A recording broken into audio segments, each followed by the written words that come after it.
कहानी को पूरा समझने के लिए कहानी के पिछले सभी भागों को ज़रूर देखें। उसका लिंक मैं आपको डिस्क्रिप्शन बॉक्स में दे दूँगी और साथ में कमेंट बॉक्स में पिन भी कर दूँगी, तो आप वहाँ से भी जाकर देख सकते हैं। जैसे ही कुसुम जी ने फ़ोन रिसीव किया, सामने से जो कहा गया उसे सुनकर उनकी आंखें बड़ी हो गई और सांसें रुकने को हो गई। उनके हाथों से फ़ोन छूट गया और उनकी आंखों से आंसू बहने लगे। उन्हें यूं देखकर प्रलय ने तुरंत सृष्टि का हाथ छोड़ा और उनके पास आकर उनके कंधों पर अपने हाथ रखते हुए बोला, क्या हुआ मॉम, आप ठीक तो है ना? कुसुम जी रोते हुए बोली, प्रलय तुम्हारे डैड? प्रलय गुस्से से बोला, वो मेरे डैड नहीं हैं। सृष्टि जो वहीं पर खड़ी थी वो प्रलय और कुसुम जी की बातें सुनकर हैरान हो रही थी। उसे समझ नहीं आ रहा था कि प्रलय और कुसुम जी के बीच किसके बारे में बात हो रही है। जहाँ तक वो जानती थी प्रलय के डैड तो थे ही नहीं, तो फिर अब कुसुम जी किसकी वजह से परेशान हो रही थी? कुसुम जी परेशान होते हुए बोली, मुझे हॉस्पिटल जाना होगा। प्रलय ने तुरंत पूछा, क्यों, आपको हॉस्पिटल क्यों जाना है? कुसुम जी बिना उसकी तरफ देखे बोली, तुम्हारे डैड हॉस्पिटल में एडमिट हैं, हमें उनके पास जाना होगा। प्रलय गुस्से से कांपते हुए बोला, बिल्कुल भी नहीं, उस घटिया इंसान से ना ही मेरा कोई रिश्ता है और ना ही आपका। मैं आपको कहीं पर नहीं जाने दूंगा। अगर वो इंसान हॉस्पिटल में है तो इससे बढ़िया बात तो कोई और हो ही नहीं सकती। मैं तो कहता हूँ उसे हॉस्पिटल में जाने की ज़रूरत ही नहीं थी। अगर उसे कुछ हुआ भी है तो उसे सीधा नर्क में जाना चाहिए था। अभी वो बोल ही रहा था कि ये जोरदार थप्पड़ कुसुम जी ने उसके चेहरे पर जड़ दिया। सृष्टि की आंखें बड़ी हो गई। वो तुरंत आगे की तरफ आई और प्रलय के आगे आकर खड़ी हो गई। पता नहीं क्यों, लेकिन प्रलय के गाल पर थप्पड़ लगते हुए देख उसे वो दर्द अपने चेहरे पर महसूस होने लगा था। प्रलय अपनी गहरी लाल आंखों से कुसुम जी की तरफ देखते हुए बोला, आपने उस घटिया इंसान के लिए मुझ पर हाथ उठाया mom?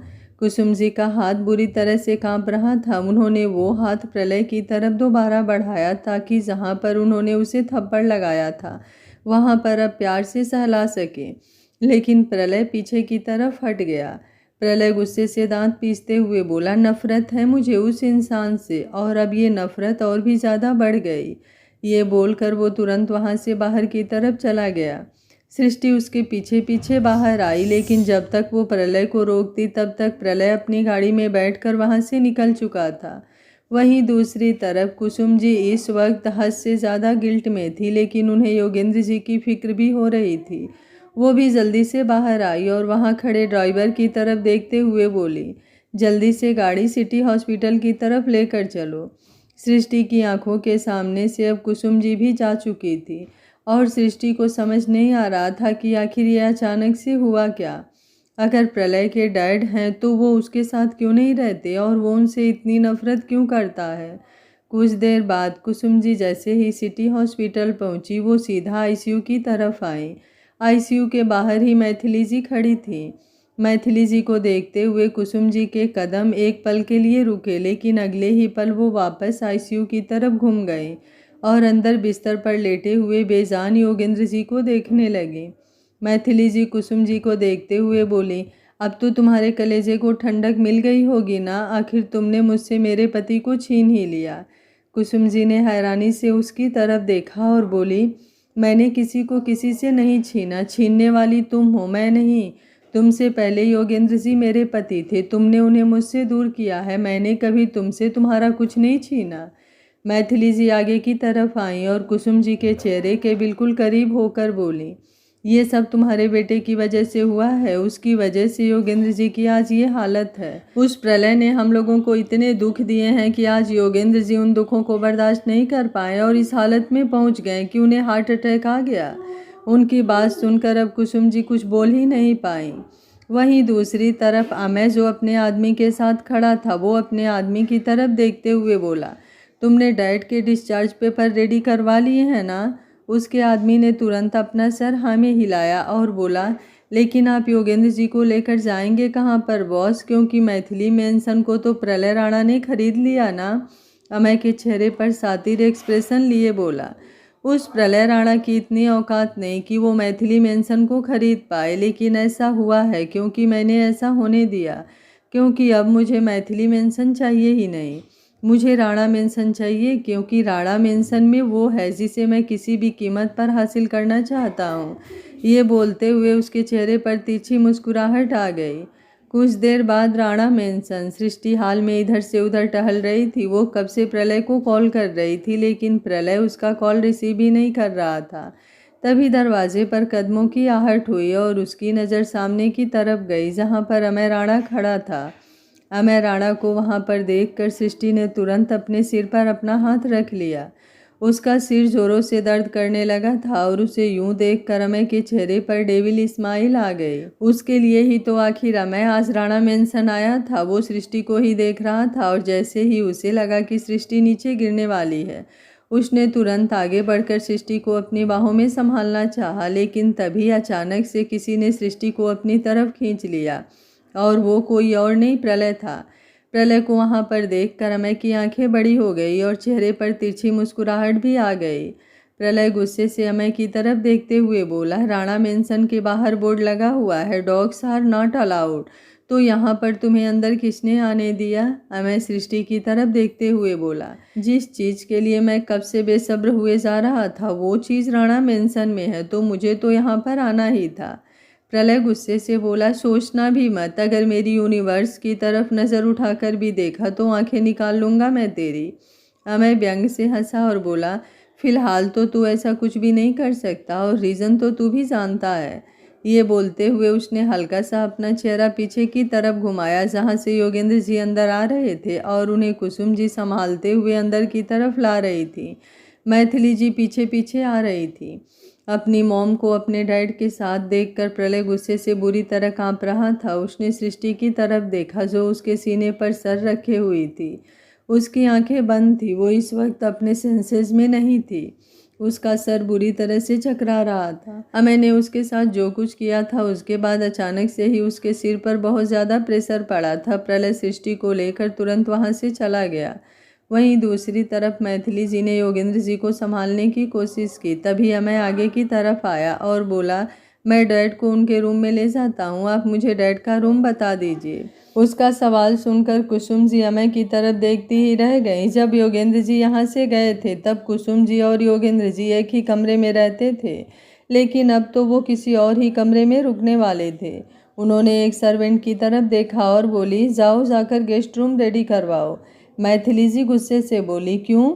Yogendra ji guest room में क्यों रहेंगे? वो इस राणा मेंशन के मालिक हैं, तो उनका हक यहाँ पर अपने रूम में रहने का है। तुम ऐसे कैसे उन्हें गेस्ट रूम में रहने के लिए बोल सकती हो?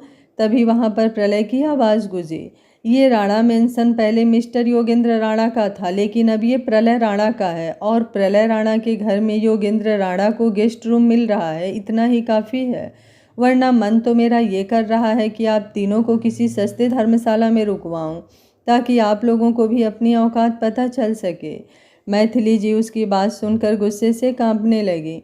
वहीं अमय प्रलय की तरफ देखते हुए बोला, मैं जानता हूँ तुम डैड से बहुत ज़्यादा नाराज़ हो प्रलय, लेकिन इसका मतलब ये तो नहीं ना कि तुम उनकी इस हालत में उनके साथ इस तरह से बर्ताव करो। गुस्सा तो मुझे भी डैड पर आता है, क्योंकि उन्होंने मेरी मॉम को धोखा दिया है। अगर वो पहले से ही शादीशुदा थे तो उन्हें मेरी मॉम के साथ रिलेशनशिप में नहीं आना चाहिए था, लेकिन मैं कम से कम उन्हें उनके घर से बाहर तो नहीं निकालता। प्रलय व्यंग से बोला, तुम्हारा कोई घर है भी क्या? जहाँ तक मुझे पता है अब तक तो तुम मेरे बाप के टुकड़ों पर ही पल रहे थे और अब वो भी मैंने तुमसे छीन लिए। ये बोलते हुए प्रलय के चेहरे पर लेकिन फिर उसने कुसुम जी की तरफ देखा और बोला, मैंने तुमसे सब कुछ इसलिए छीना क्योंकि तुम्हें बर्बाद होते हुए देखना चाहता था, लेकिन इतना नहीं पता था मुझे कि तुम्हारे बर्बाद होने पर मेरी खुद की दुनिया में ग्रहण लग जाएगा। कुसुम जी जल्दी से प्रलय के पास आई और बोली, मेरी बात समझने की कोशिश करो प्रलय, मैं मानती हूँ तुम्हें इस वक्त बहुत ज़्यादा गुस्सा आ रहा है, लेकिन तुम्हारे डैड की हालत ठीक नहीं है। प्रलय गुस्से से दांत पीसते हुए बोला, वो मेरे डैड नहीं है, उन्हें बार बार मेरा डैड कहना बंद कर दीजिए। कुसुम जी जल्दी से बोली, चलो मैं उन्हें तुम्हारा डैड नहीं कहूँगी, लेकिन मेरे ना कहने से रिश्ता तो झूठा नहीं पड़ जाएगा ना। वो तुम्हारे डैड तो हमेशा रहेंगे। इस वक्त उनकी हालत ठीक नहीं है और मैं नहीं चाहती ऐसे बुरे समय में मैं उन्हें अकेला छोड़ूं, इसलिए प्लीज़ तुम मुझे समझने की कोशिश करो। प्रलय बस उन्हें गुस्से से देखता रहा और फिर वहाँ से चला गया।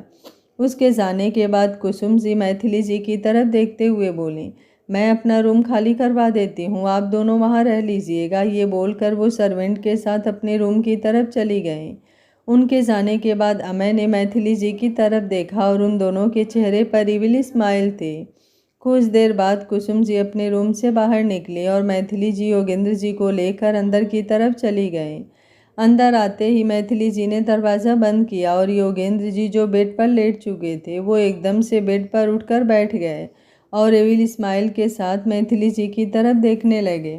मैथिली जी उनके पास आई और उनके चेहरे पर अपना हाथ रखकर बोली, मुझे नहीं पता था कि इस उम्र में भी आप इतनी बढ़िया एक्टिंग कर लेंगे।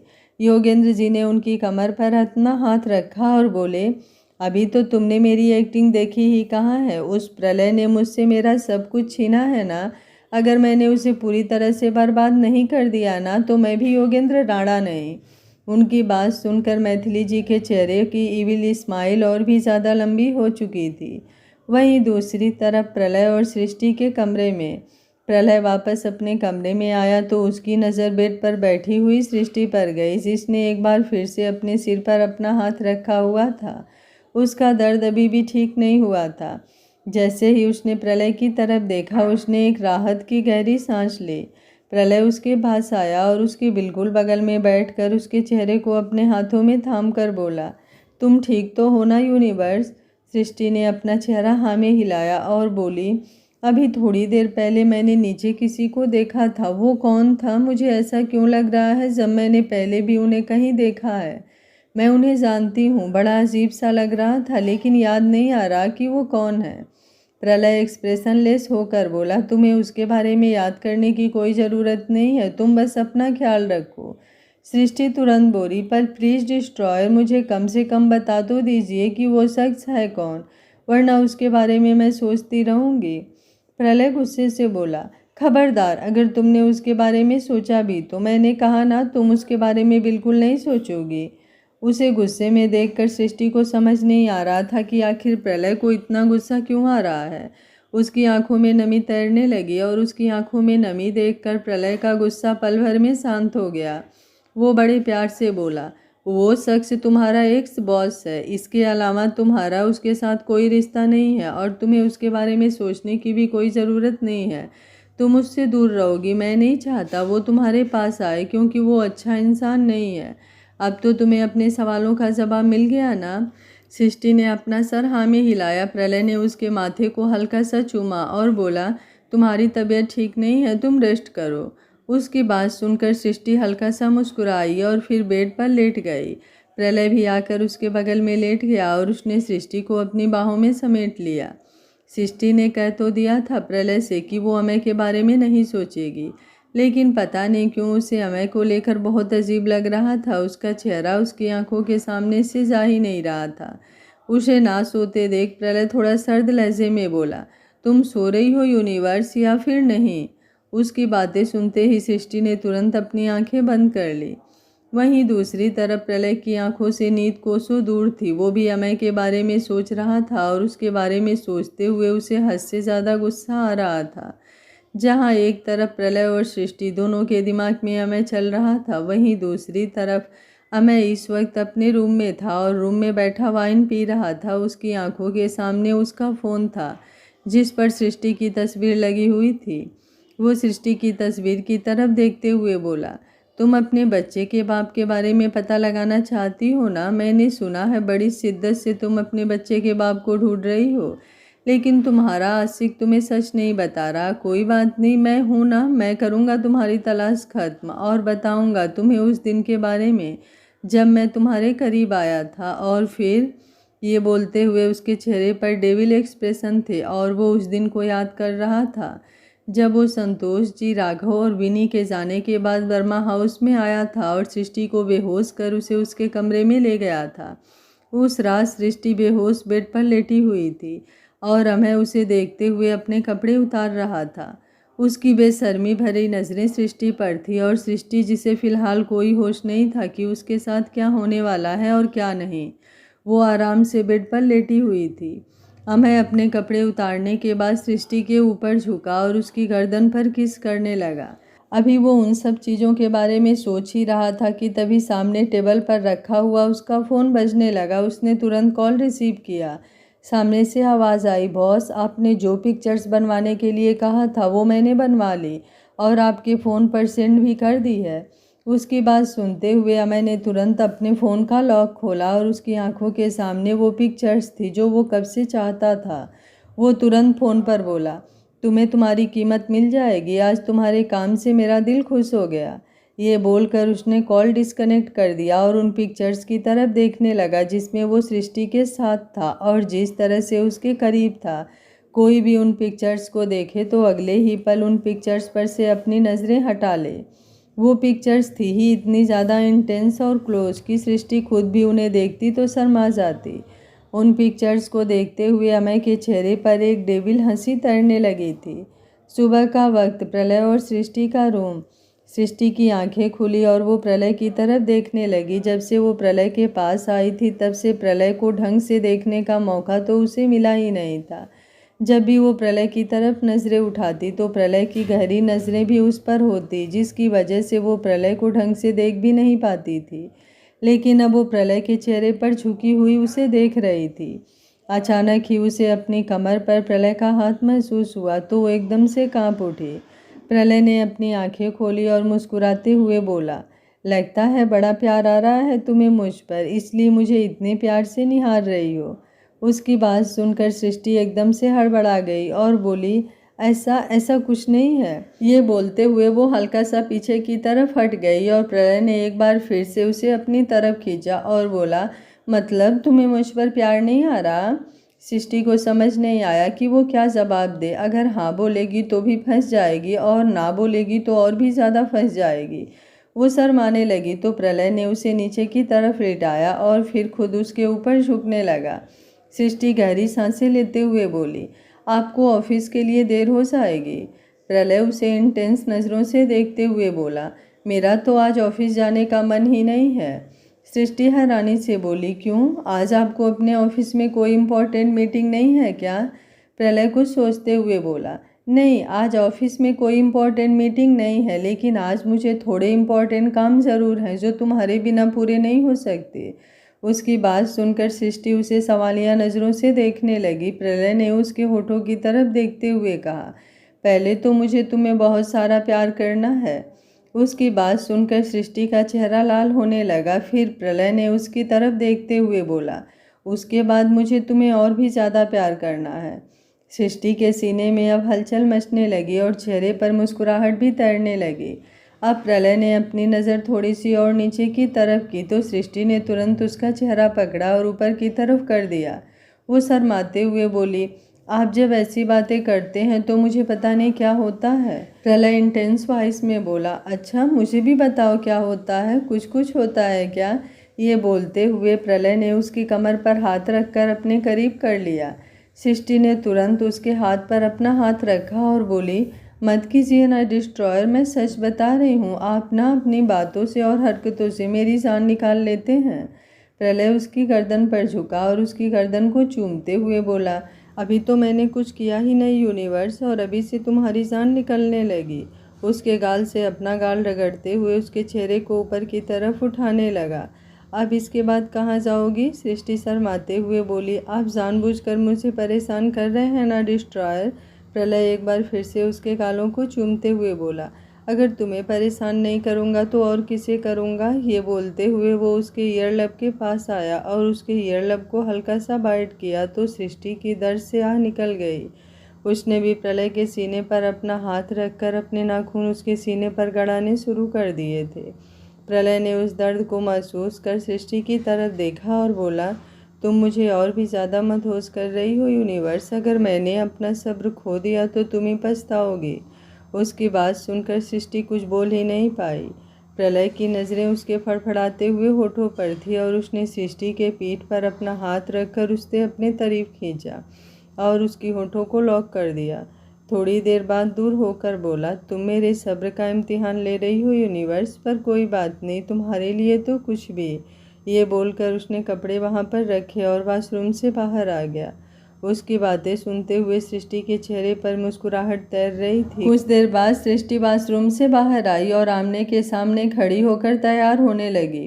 प्रलय भी तब तक तैयार हो चुका था, लेकिन वो फ़ोन पर किसी से बात कर रहा था। वो सृष्टि के लिए हॉस्पिटल से अपॉइंटमेंट ले रहा था। आज वो सृष्टि के रेगुलर चेकअप करवाने वाला था, क्योंकि अब उसका सेकेंड मंथ चल रहा था और प्रलय किसी भी तरह का कोई रिस्क नहीं लेना चाहता था। वहीं सृष्टि जब उसकी बातें सुनी तो हैरानी से उसे देखते हुए उसके पास आई और बोली, हम लोग हॉस्पिटल चल रहे हैं क्या डिस्ट्रॉयर? प्रलय ने मुस्कुराकर अपना सिर हाँ में हिलाया। सृष्टि ने तुरंत अपने पेट पर अपना हाथ रख लिया। उसके चेहरे पर एक्साइटमेंट साफ नजर आ रही थी। कुछ देर बाद वो दोनों डाइनिंग टेबल के लिए नीचे की तरफ आए तो अमय, जो कब से बेताब था सृष्टि को देखने के लिए, उसके चेहरे पर लस्ट भरी स्माइल आ गई। वहीं इसकी नज़रें सृष्टि पर देखकर प्रलय तुरंत सृष्टि के आगे आकर खड़ा हो गया।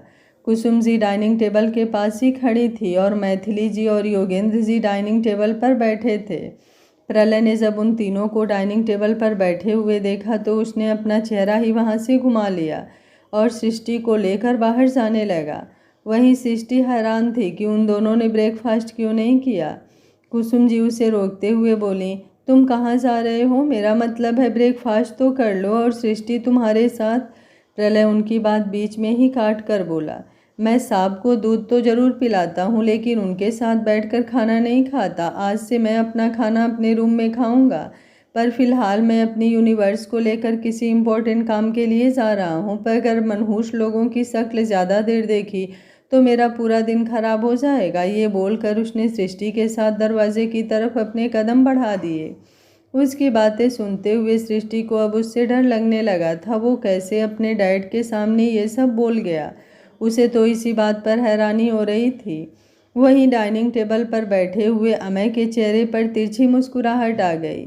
प्रलय का सृष्टि के आगे आ जाना और सृष्टि को अपनी नज़रों से बचाना महसूस कर वो चेहरे पर डेविल स्माइल लिए मन ही मन बोला, कब तक बचाओगे तुम सृष्टि को मुझसे प्रलय? आखिर तो उसे मेरा ही होना है, क्योंकि उसके बच्चे का बाप जो मैं हूँ, उस प्रूफ के हिसाब से मैं ये साबित करूँगा। हाँ, माना उस बच्चे का बायोलॉजिकल बाप मैं नहीं हूँ, भले ही उस दिन हमारे बीच कुछ नहीं हुआ, लेकिन तुम ये बात उसके सामने प्रूफ कैसे करोगे? और अगर गलती से भी तुमने खुद को उस बच्चे का बाप बताया तो मुझे तो कुछ करने की ज़रूरत ही नहीं होगी। सृष्टि खुद तुम्हें छोड़कर चली जाएगी। आखिर वो कैसे उस इंसान के साथ रह सकती है जिसने उसे बर्बाद कर दिया? ये बोलकर वो हंसने लगा। वहीं साइड में खड़ी हुई कुसुम जी अमय की तरफ देख रही थी और समझने की कोशिश कर रही थी कि आखिर उसके दिमाग में चल क्या रहा है।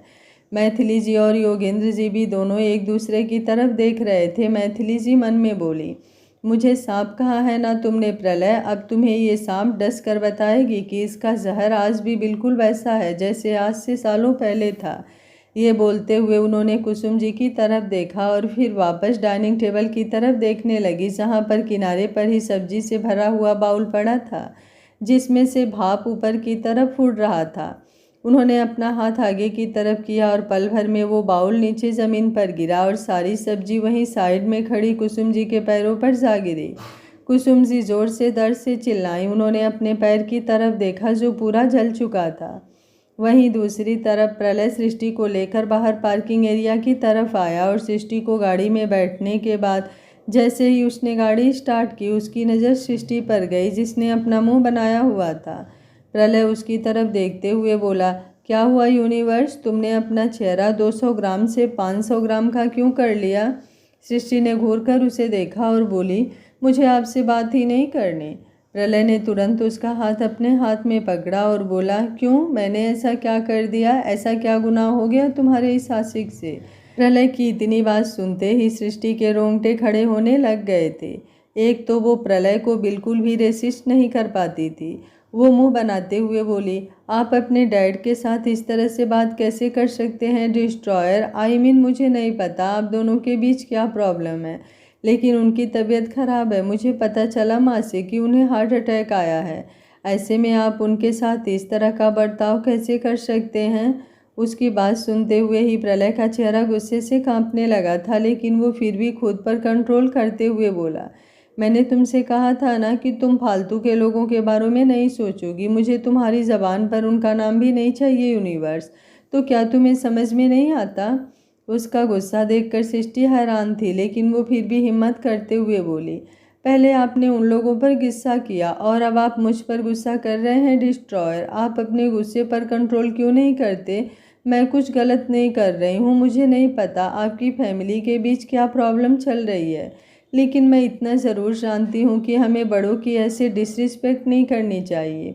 अगर आपको उनसे बात नहीं करनी तो बेशक मत कीजिए, बस उनकी इंसल्ट मत कीजिए। वो डैड हैं आपके, आपसे प्यार करते होंगे। अगर आपकी ये बेरुखी देखकर उन्हें कुछ हो गया। उसकी बातें सुनते हुए अब प्रलय के चेहरे पर व्यंग भरी मुस्कुराहट तैर रही थी। उसे मुस्कुराते हुए देख सृष्टि की आंखें बड़ी हो गई। वो गुस्से से मुंह फैलाते हुए बोली, यहाँ पर मैं आपको कुछ समझा रही हूँ डिस्ट्रॉयर, और आप मुझ पर ही हंस रहे हैं। ऐसा भी कोई मजाक नहीं किया मैंने जो आप इतना ज़्यादा हंस रहे हैं। बस इतना ही कहा कि आपको अपने डैड से ढंग से बात करनी चाहिए। कल को अगर हमारा बेबी हमसे ढंग से बात नहीं करेगा तो हमें। अभी उसकी बात पूरी भी नहीं हुई थी कि प्रलय ने अचानक ही जोर से गाड़ी के ब्रेक लगाए और सृष्टि के सिर के पीछे अपना हाथ रखकर उसके बालों को कसकर मुट्ठी में जकड़ लिया। सृष्टि की दर्द से आह निकल गई और प्रलय उसके चेहरे पर झुक गया। सृष्टि का पूरा चेहरा डर से कांपने लगा था और दर्द उसकी आंखों में दिखाई दे रहा था, जिनमें नमी तैर रही थी। प्रलय गुस्से से दांत पीसते हुए बोला, खबरदार, अगर आइंदा ऐसी बात भी की तो मुझ में और योगेंद्र राणा में ज़मीन आसमान का फ़र्क है। मैं उनकी तरह गिरा हुआ इंसान नहीं हूँ जो मेरा बच्चा मेरे साथ इस तरह से बर्ताव करेगा। और आखिरी वार्निंग दे रहा हूँ मैं तुम्हें, अगर आज के बाद तुमने उन लोगों की हिमायत की ना यूनिवर्स, तो प्रॉब्लम हम दोनों के बीच होगी और मैं नहीं चाहता हम दोनों के बीच प्रॉब्लम हो। इसलिए तुम भी अपना मुंह बंद रखना।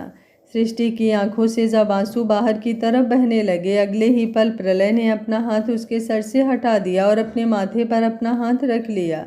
सृष्टि अपनी सीट पर सही से होकर बैठी और अपना सिर नीचे की तरफ झुकाकर रोने लगी।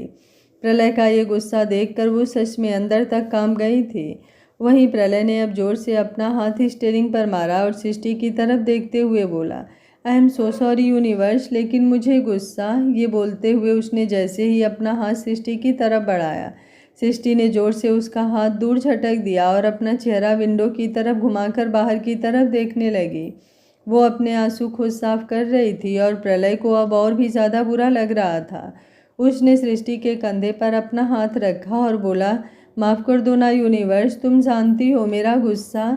सृष्टि ने पलटकर उसकी तरफ देखा और लगभग से चिल्लाते हुए बोली, आपका गुस्सा हर बार ऐसा ही क्यों होता है डिस्ट्रॉयर? क्यों हर बार मैं आपसे यही सुनूं कि आप अपना गुस्सा कंट्रोल नहीं कर पाते? ज़रूरी तो नहीं ना कि हर बार आप अपने गुस्से पर कंट्रोल खो दें। ज़रूरी तो नहीं आप हर बार अपने गुस्से की वजह से सामने वाले को हर्ट करें। सृष्टि की बात सुनकर प्रलय तुरंत बोला, मैं तुम्हें हर्ट नहीं करना चाहता था यूनिवर्स, लेकिन। सृष्टि ने अब वापस अपना चेहरा घुमाया और बोली, प्लीज़ डिस्ट्रॉयर, आप हॉस्पिटल चलिए, फिलहाल मुझे और कोई बात नहीं करनी। उसकी बात सुनकर अब प्रलय ने एक गहरी सांस ली और वापस से गाड़ी स्टार्ट कर दी। कुछ देर बाद उनकी गाड़ी हॉस्पिटल के बाहर थी। जैसे ही वो लोग डॉक्टर के केबिन में पहुंचे तो डॉक्टर सृष्टि को लेकर दूसरे रूम में जाने लगे ताकि सृष्टि का चेकअप कर सके। लेकिन जैसे ही सृष्टि डॉक्टर के साथ दरवाजे पर पहुंची और उसने प्रलय को अपने साथ अंदर की तरफ आते हुए देखा तो वो तुरंत उसे रोकते हुए बोली, आप मेरे साथ अंदर कहाँ जा रहे हैं? डॉक्टर को मेरा टेस्ट करना होगा, तो आप यहीं पर। प्रलय ने उसका हाथ पकड़ा और बोला, अब तक तो बड़ा सा मुँह फुलाकर बैठी थी, कुछ बोल नहीं रही थी, अब अचानक से मुँह में जुबान आ गई। चुपचाप अंदर चलो, मुझे भी मेरे बेबी को देखना है। ये बोलकर वो उसे लेकर अंदर की तरफ आ चुका था और सृष्टि भी घूर कर उसे देख रही थी। उसे प्रलय के सामने अपने टेस्ट करवाने में शर्म आ रही थी, लेकिन प्रलय तो जैसे पैदा ही बेशर्म हुआ था।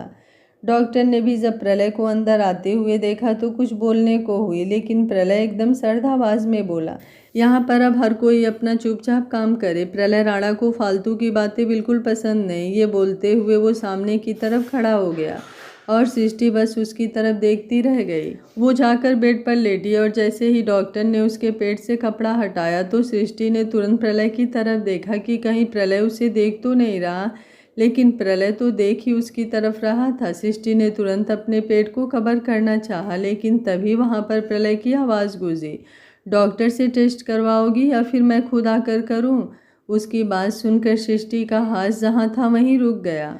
जैसे ही प्रलय ने सृष्टि को धमकी दी, सृष्टि ने तुरंत अपना हाथ वहीं पर रोक दिया था। वो अपने पेट पर से अपने कपड़े हटा रही थी, लेकिन अब उसने अपना हाथ भी पीछे खींच लिया था और अपनी नज़र भी प्रलय पर से हटा ली थी। प्रलय के साथ लड़ाई तो वो बिल्कुल भी नहीं करना चाहती थी। वहीं प्रलय ने अब डॉक्टर की तरफ देखा तो डॉक्टर ने भी हड़बड़ा कर तुरंत अपने हाथ चलाने शुरू कर दिए। प्रलय के चेहरे पर हल्की सी मुस्कुराहट तैर गई। कुछ देर बाद प्रलय और सृष्टि दोनों की नज़रें सामने स्क्रीन पर थी, जहां डॉक्टर सृष्टि का चेकअप कर रहे थे। लेकिन डॉक्टर के चेहरे पर तो ऐसे एक्सप्रेशन थे कि उन्हें सब कुछ समझ आ रहा था, लेकिन प्रलय और सृष्टि को कुछ भी समझ नहीं आ रहा था।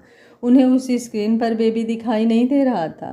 प्रलय तुरंत आगे की तरफ आया और बोला, ये सब क्या है डॉक्टर? मेरा बेबी कहाँ है? वो सो क्यों नहीं हो रहा? वो ठीक तो है ना? कोई प्रॉब्लम तो नहीं है? डॉक्टर हैरानी से उसकी तरफ देखने लगी। वहीं सृष्टि भी ऊपर की तरफ उठने लगी, लेकिन जैसे ही प्रलय ने पलटकर उसकी तरफ देखा, वो तुरंत वापस से लेट गई। डॉक्टर प्रलय की तरफ देखते हुए बोली, आप कैसी बातें कर रहे हैं मिस्टर राणा? अभी आपका बेबी 2 मंथ का भी नहीं हुआ है, ऐसे में आप उसकी ग्रोथ नहीं देख सकते हैं। लेकिन खुशी की बात यह है कि अब आपकी वाइफ की प्रेगनेंसी में कोई कॉम्प्लिकेशंस नहीं है। बच्चे ने इस 1 महीने में बहुत अच्छा ग्रोथ किया है। अगर ऐसा ही चलता रहा तो आपका बेबी काफ़ी हेल्दी होगा।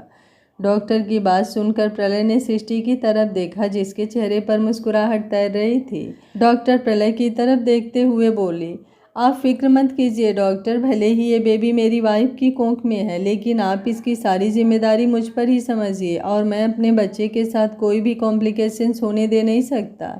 उसके बाद सुनते हुए सृष्टि के चेहरे पर मुस्कुराहट तैर रही थी। डॉक्टर ने भी हंसते हुए अपने सारी इक्विपमेंट बंद किया और फिर सृष्टि को नर्स के साथ आने का बोलकर प्रलय के साथ केबिन के बाहर की तरफ आई। प्रलय ने अब डॉक्टर की तरफ देखते हुए बोला, आप सच कह रही हैं ना डॉक्टर? मेरा बेबी और मेरी वाइफ के साथ कोई कॉम्प्लिकेशंस तो नहीं है? डॉक्टर हल्का सा मुस्कुरा कर बोली, मैं बिल्कुल सच कह रही हूँ मिस्टर राणा, आपकी वाइफ और आपका बेबी दोनों पूरी तरह से फिट हैं। लेकिन मैं आपको एक सजेशन देना चाहूँगी। एक्चुअली क्या है ना, वो मैंने अभी आपकी और आपकी वाइफ की केमिस्ट्री देखी है, तो मैं आपसे इतना ज़रूर कहूँगी कि आपने थोड़ा कम प्रेगनेंसी के टाइम पर एक लड़की को जितना ज़्यादा खुश रखा जाए उतना ही ज़्यादा बेहतर होगा। प्रलय कुछ बोलता उससे पहले ही सृष्टि वहाँ पर आई और डॉक्टर की तरफ देखते हुए बोली, यही बात मैं भी इन्हें समझाना चाहती हूँ, लेकिन आपको पता है ये मुझे कितना डांटते हैं। आपने देखा मुझे कितना घूर घूर कर देखते हैं, जैसे मुझे खा ही जाएंगे। अब कौन समझाए इन्हें कि प्रेगनेंसी में एक लड़की को कैसा फील होता है। ये बोलते हुए उसके चेहरे पर जो शिकायतें नज़र आ रही थी उन्हें देखकर प्रलय मुस्कुराया। वो सृष्टि के करीब हुआ। सृष्टि ने तुरंत अपने कदम पीछे की तरफ लिए और दरवाजे से लग गई। प्रलय उसके ऊपर झुककर उसे घूरती हुई नज़रों से देखते हुए बोला, क्या कहा तुमने? मैं तुम्हें डांटता हूँ? सृष्टि मुंह बनाते हुए बोली, और नहीं तो क्या, ढंग से ब्रेकफास्ट ना करूँ तो डांटते हैं, ढंग से सोना तो डांटते हैं, अगर थोड़ी देर फ़ोन चला लूँ तो डांटते हैं, कोई मूवी देख लूँ तो डांटते हैं, हर बात पर डांटते हैं आप। मुझे कोई दवाई मिस हो जाए तो शुरू हो जाते हैं, और कभी फ्रूट ना खाऊं तो शुरू हो जाते हैं। उसकी बातें सुनते हुए प्रलय ने अब उसके कमर पर अपना हाथ रख लिया तो सृष्टि की धड़कनें तेजी से बवाल करने लगी। उसने डॉक्टर की तरफ देखा जो मुस्कुराते हुए उन्हें देख रही थी। उसका भी चेहरा शर्म से लाल होने लगा था। वो तुरंत वहाँ से चली गई और प्रलय सृष्टि की तरफ देखते हुए बोला, मेरी डांट दिखाई देती है तुम्हें? मेरा प्यार नहीं दिखाई देता क्या? जो तुम्हें भर भर कर करता हूँ वो तो नहीं कहती तुम कि थोड़ा कम करूँ?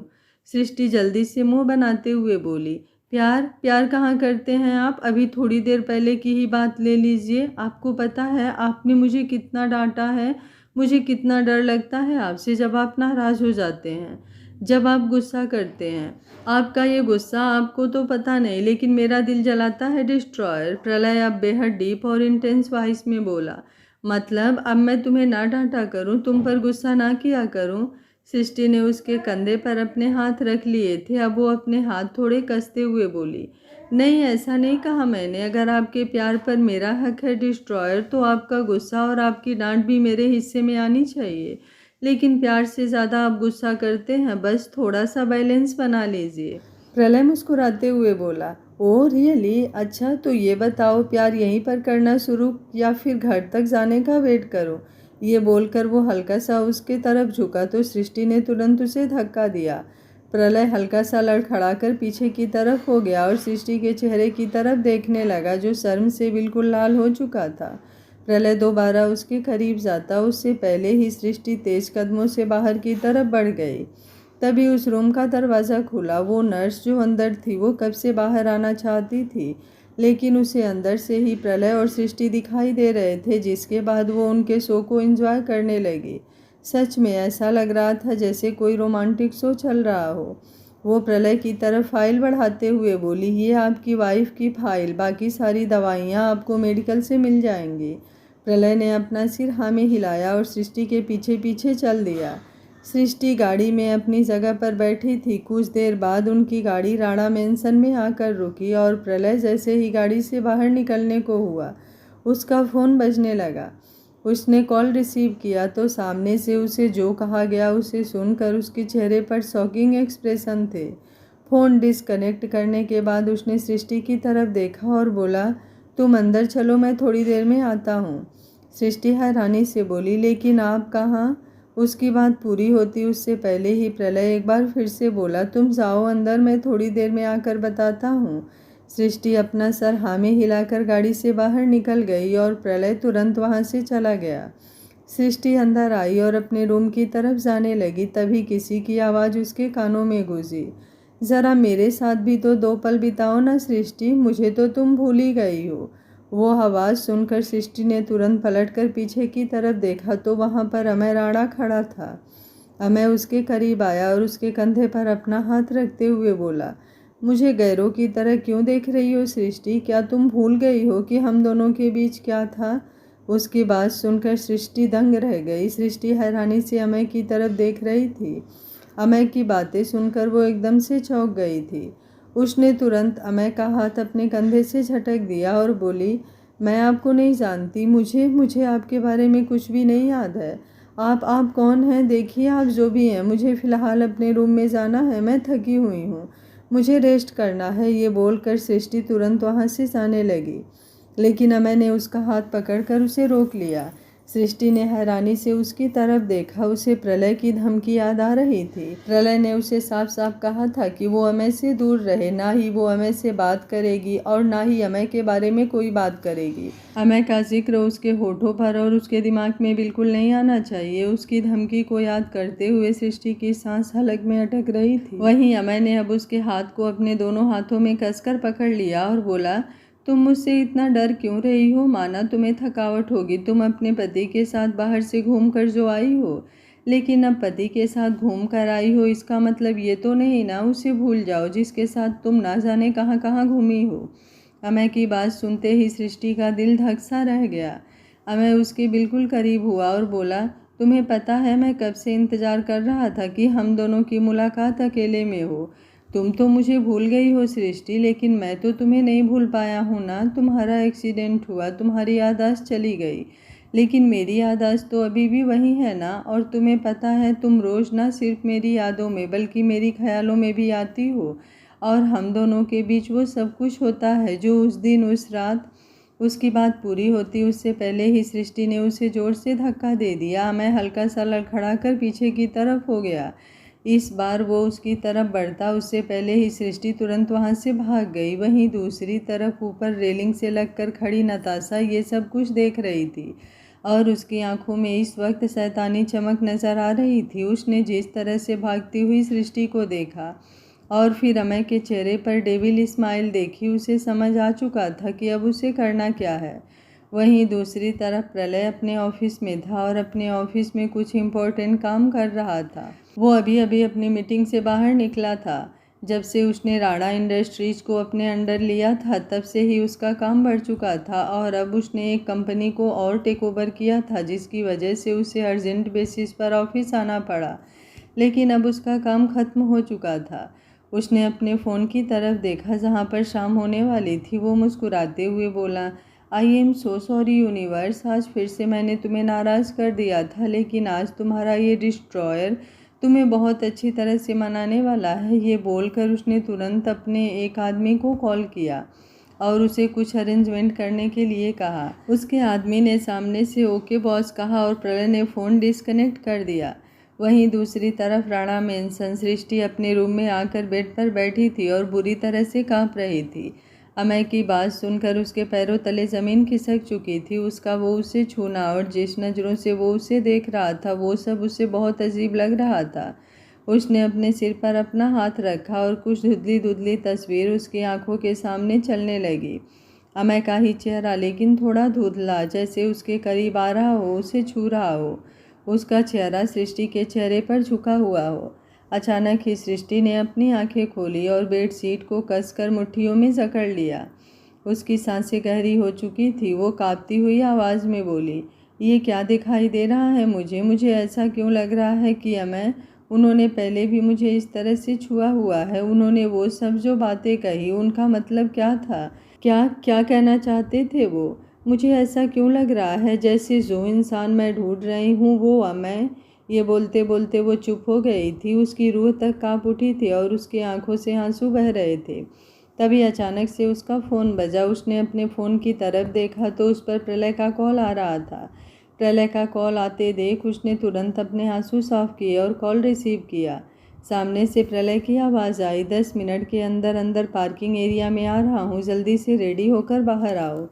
10 मिनट से 1 मिनट भी फालतू लगाया ना तो बार बार शिकायत करोगी कि मैं तुम्हें परेशान करता हूँ। ये बोलते हुए प्रलय मुस्कुरा रहा था। वहीं सृष्टि अपने होठों को दबाए हुए रो रही थी। प्रलय एक बार फिर से बोला, जवाब तो दो ना यूनिवर्स। अच्छा ठीक है, नहीं बोलना तो मत बोलो, जानता हूँ नाराज़ हो मुझसे, लेकिन 10 मिनट के अंदर अंदर मुझे तुम राणा मेंसन के पार्किंग एरिया में चाहिए हो। ये बोलकर प्रलय ने कॉल डिस्कनेक्ट कर दिया और सृष्टि ने फ़ोन बेड पर रख कर अपने हाथों को अपने चेहरे पर रख दिया और फूट फूट कर रोने लगी। अमय की बातें उसके जहन से जा ही नहीं रही थी, लेकिन प्रलय की बातें भी उसके दिमाग में घूम रही थी। उसे समझ नहीं आ रहा था वो क्या करे। अगर प्रलय को इन सब बातों के बारे में पता चलता तो पता नहीं वो कैसे ही रिएक्ट करता, कितना गुस्सा करता, और फिर अमय के साथ ना जाने वो क्या क्या करता। वो पहले ही अमय और अपने डैड से इतना ज़्यादा अजीब बिहेव कर रहा है। ये सब सोच सोच कर सृष्टि को डर लग रहा था। वो अपनी जगह से उठी और तुरंत वॉशरूम की तरफ गई। उसने अपने चेहरे को अच्छे से क्लीन किया और फिर थोड़ा बहुत मेकअप करने के बाद नीचे पार्किंग एरिया की तरफ आ गई। सीढ़ियों से उतरते हुए उसे डर लग रहा था कि कहीं एक बार फिर से उसका सामना अमय से ना हो जाए। तभी पीछे से किसी की आवाज़ आई, कहाँ जा रही हो? वो आवाज़ सुनकर वो एकदम से डर गई, लेकिन अगले ही पल उसने राहत की सांस ली जब वो आवाज़ किसी और की नहीं, कुसुम जी की थी। उसने कुसुम जी की तरफ देखा और कुसुम जी भी मुस्कुराते हुए उसके पास आईं और उसके गाल पर अपना हाथ रखकर बोली, इतना डर क्यों गई? तुम तो ऐसे कांप उठी जैसे मैंने तुम्हारी कोई चोरी पकड़ ली हो। सृष्टि हड़बड़ा कर बोली, ऐसा कुछ नहीं है, मैं मिस्टर राणा के साथ जा रही थी, वो बाहर पार्किंग एरिया में लेने आए हुए हैं, तो अचानक से आपकी आवाज़ सुनी, थोड़ा डर गई। कुसुम जी उसकी बात सुनकर हंसी और बोली, अपने ही घर में डरने की कैसी बात? जाओ बाहर, प्रलय तुम्हारा इंतज़ार कर रहा होगा, पहले उसके साथ जाओ, हम बाद में बात करेंगे। सृष्टि ने अपना चेहरा हाँ में हिलाया और बाहर की तरफ जाने लगी, लेकिन वो बाहर जाती उससे पहले ही बाहर से अमय बिल्कुल उसके सामने आकर खड़ा हो गया। अमय को अपने सामने देखकर सृष्टि की आंखें बड़ी हो गई और वो एक बार फिर से कांपने लगी। अमय उसके चेहरे की तरफ अपना हाथ बढ़ाने लगा। वो उसे कुछ बोलने ही वाला था, लेकिन जैसे ही उसकी नज़र कुसुम जी पर गई वो तुरंत अपना हाथ पीछे की तरफ खींचते हुए बोला, वैसे तो तुम मेरी भाभी हो सृष्टि, पर मुझसे काफ़ी छोटी हो, इसलिए मैं तुम्हें सृष्टि बुलाऊं तो तुम्हें चलेगा क्या? आई मीन अभी तक हमारी बात नहीं हुई। लेकिन उसकी बात पूरी होती उससे पहले ही कुसुम जी तुरंत सृष्टि के पास आई और अमय की तरफ देखते हुए बोली, सृष्टि को देर हो रही है, उसे जाने दो। ये बोलकर उन्होंने सृष्टि का कंधा थपथपाया तो सृष्टि तुरंत बाहर की तरफ चली गई। सृष्टि के जाते ही कुसुम जी अपने रूम की तरफ जाने लगी। उनका पैर जला हुआ था, इसलिए उन्हें चलने में थोड़ी प्रॉब्लम हो रही थी।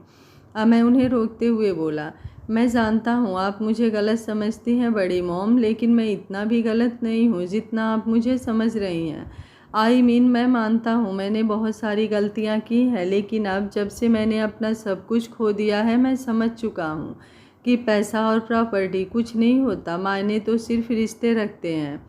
उसकी बात सुनकर कुसुम जी हैरानी से उसकी तरफ देखने लगी। अमय उनके सामने आकर खड़ा हुआ और बोला, काश जितना प्यार आप प्रलय से करती हैं कभी इतना प्यार आप मुझसे भी करें। ये बोलकर वो वहाँ से चला गया और कुसुम जी बस उसकी तरफ देखती ही रह गईं।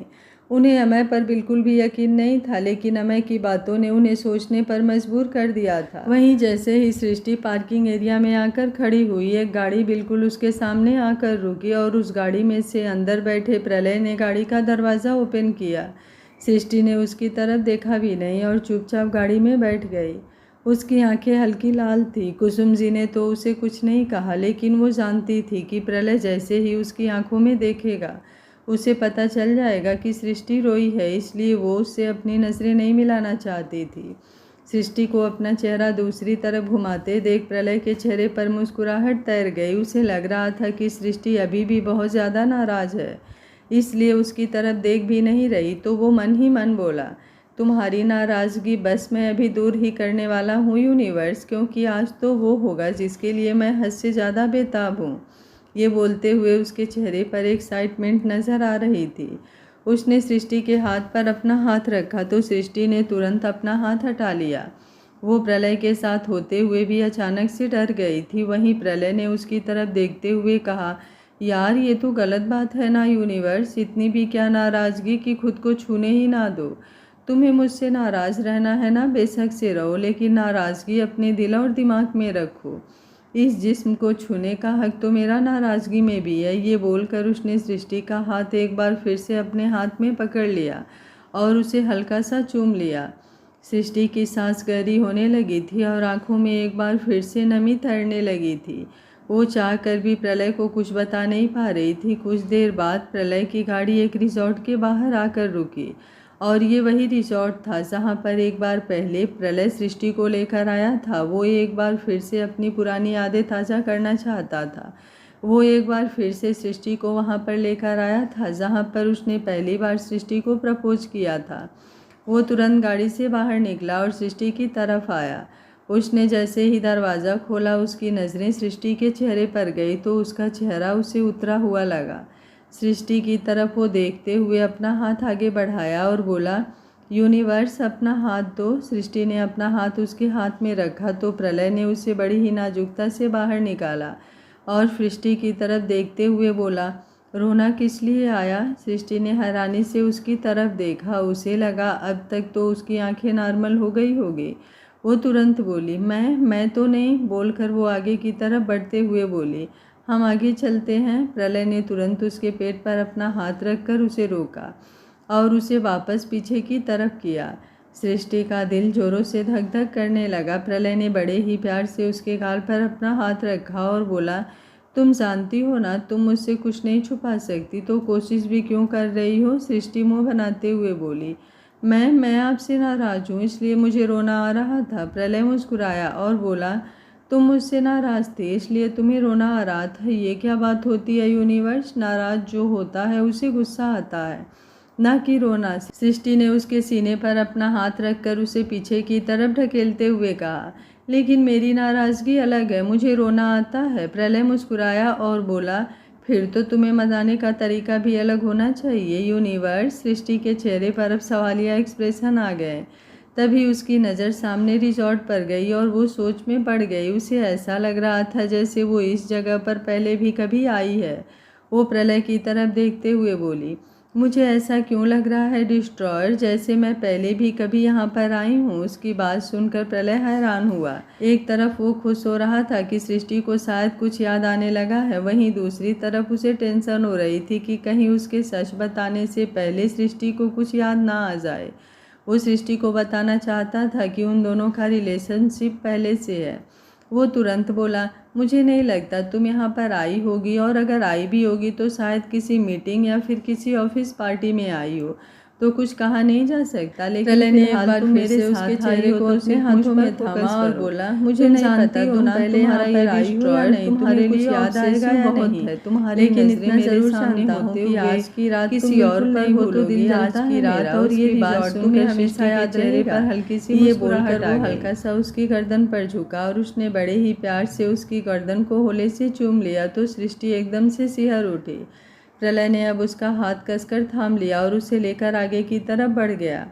सृष्टि भी बढ़ती हुई धड़कनों के साथ उसके साथ साथ चले जा रही थी। जैसे ही वो दोनों अंदर की तरफ आए उसकी आंखें बड़ी हो गई। सामने बेहद खूबसूरत डेकोरेशन की गई थी। जहाँ जहाँ पर सृष्टि के कदम चलने वाले थे वहाँ वहाँ पर फूलों से बहुत ही ज़्यादा खूबसूरत रास्ता बनाया हुआ था। उसके चेहरे पर हल्की हल्की मुस्कुराहट थी। अमय ने उसे जो बातें कही थी उसके बाद वो अंदर तक हिल चुकी थी। क्या अमय और उसके बीच कोई रिश्ता था, ये सोच सोच कर वो परेशान हो चुकी थी। लेकिन अब प्रलय के पास आते ही वो जैसे पूरी दुनिया भूल गई थी। प्रलय का उसके आसपास रहना ही उसे सारी फिक्र से दूर कर देता था। प्रलय ने उसका हाथ और भी ज़्यादा कसकर पकड़ लिया था। वो सृष्टि को लेकर आगे की तरफ बढ़ने लगा। जैसे जैसे सृष्टि आगे की तरफ जा रही थी अचानक ही उसके आसपास क्रैकर्स चलने लगे जो रॉकेट वाले थे और ऊपर की तरफ जा रहे थे, लेकिन उनकी चिंगारियाँ नीचे ज़मीन पर भी आ रही थी। सृष्टि ने एक नज़र प्रलय की तरफ देखा। प्रलय मुस्कुरा कर बोला, तुम भी मेरे दिल में यूं ही आग लगाती हो। उसकी बात सुनकर सृष्टि के चेहरे की मुस्कुराहट और भी ज़्यादा लंबी हो गई। वो थोड़ा और आगे आई तो वहाँ पर एक खूबसूरत सा टेबल था जिस पर बेहद लजीज खाना लगा हुआ था। साइड में ही एक वाइन की बोतल थी और एक सॉफ्ट ड्रिंक भी रखी हुई थी। सृष्टि मुँह बनाते हुए बोली, वैसे नाराज़गी दूर करने का तरीका अच्छा है। प्रलय बेहद अंदाज से बोला, प्रलय राणा का जो है। ये बोलकर उसने अब अपना हाथ सृष्टि की कमर पर रख दिया और उसे लेकर आगे की तरफ बढ़ गया। वो उसे लेकर टेबल पर आया। उसने वाइन की बोतल ओपन की तो इस वक्त सामने म्यूजिक भी चलने लगा। सृष्टि ने म्यूजिक सुना तो वो एक बार फिर से मुस्कुरा दी। प्रलय ने उसे चेयर पर बिठाया और फिर अपने लिए वाइन का गिलास और उसके लिए उसकी तरह सॉफ्ट ड्रिंक का गिलास बढ़ाया। सृष्टि ने मुस्कुराते हुए वो गिलास लिया और उसे पीने लगी। प्रलय भी अपनी चेयर पर बैठा और अपनी वाइन एंजॉय करने लगा। सृष्टि के दिल में ज़ोरों से धक धक हो रही थी। बेशक से प्रलय और उसके बीच बहुत बातें होती थी। दोनों बहुत रोमांटिक पल भी बिताते थे, लेकिन ये पल उसके लिए बहुत ही ज़्यादा खास था। ऐसा स्पेशल सरप्राइज़ प्रलय ने उसे पहली बार दिया था। ड्रिंक खत्म होने के बाद एक वेटर वहां पर आया और प्रलय और सृष्टि के लिए डिनर सर्व करने लगा। वेटर के साइड होने के बाद प्रलय ने सृष्टि को अपने हाथों से डिनर खिलाना शुरू किया। सृष्टि तुरंत बोली, मैं खा लूँगी डिस्ट्रॉयर। प्रलय मुस्कुराते हुए बोला, तुम तो खा लोगी लेकिन मुझे फ़िलहाल तुम्हें अपने हाथों से खिलाना है। उसकी बात सुनकर सृष्टि ने निवाला बनाकर उसके होठों की तरफ बढ़ाया और बोली, तो फिर आप भी मेरे हाथों से खाइए। प्रलय मुस्कुराया और बोला, सॉरी यूनिवर्स, लेकिन अभी फ़िलहाल मैं कुछ नहीं खा सकता। सृष्टि हैरानी से बोली, क्यों, मैं भी तो खा रही हूँ ना, आप भी खाइए। प्रलय उसे इंटेंस नज़रों से देखते हुए बोला, तुम ये खाना खाओ और मैं कुछ और खाऊंगा। ये बोलते हुए उसके चेहरे पर एक शरारती स्माइल थी तो सृष्टि की सांस अचानक से हलक में अटक गई। उसका चेहरा पूरा लाल होने लगा था और शर्माते हुए उसने अब अपना चेहरा झुका लिया।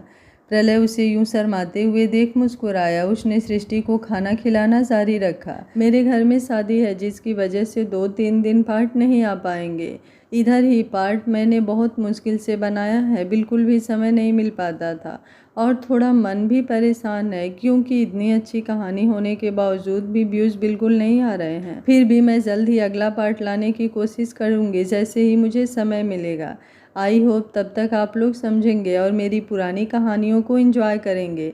अगर आप लोग किसी कहानी का संपूर्ण भाग देखना चाहते हैं इन दिनों के बीच में तो आप मुझे कमेंट बॉक्स में बता सकते हैं। मैं उस कहानी का संपूर्ण भाग लाने की ज़रूर कोशिश करूँगी। जल्द ही मिलते हैं कहानी के अगले भाग में।